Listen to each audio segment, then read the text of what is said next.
when Joint Chiefs Chairman General Mark Milley informed President Joe Biden just past 9:15 a.m. on Thursday that terrorists had detonated a suicide bomb at the Kabul airport gates. The president was angry and dismayed, but not surprised.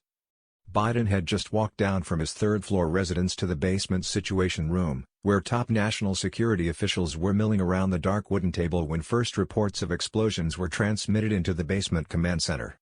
It was the nightmare scenario Biden had been fearing for days. One intelligence assessments, derived partly from communication intercepts, had warned was likely to happen.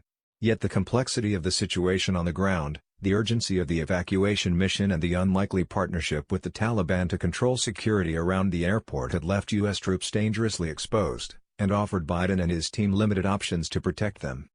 The group remained in the Situation Room for more than an hour, receiving updates from commanders in Kabul and poring over maps and images of the airport. Biden eventually decamped to the Oval Office, where he was updated by his National Security Advisor Jake Sullivan and Chief of Staff Ron Klain. As the day wore on, the situation grew progressively grimmer. Reports of American casualties eventually turned into confirmation of American deaths, news that reached the White House by midday. The death toll went from 4 to 10 to eventually 13, a devastating figure for a president who had yet to preside over a single U.S. combat death.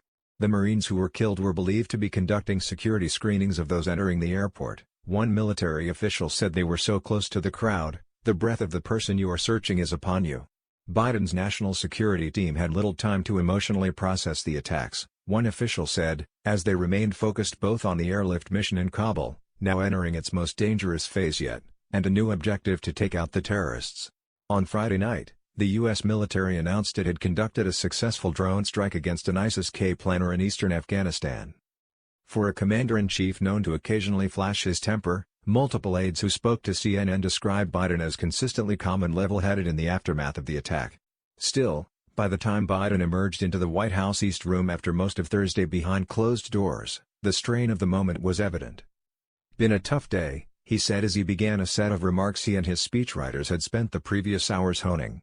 Biden wavered between weary sadness, a stark threat to hunt down the attack's perpetrators and a staunch defense of his decision to end America's longest overseas conflict.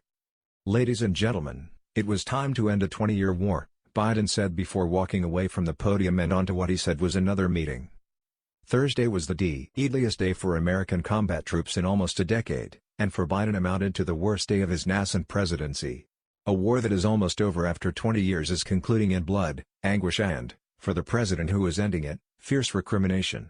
Interviews with more than a dozen people, including White House officials, national security and congressional aides and others close to the situation, reveal an administration consumed by events in Afghanistan, driven by the president's unmovable desire to withdraw troops while also struggling to contain the chaos of war.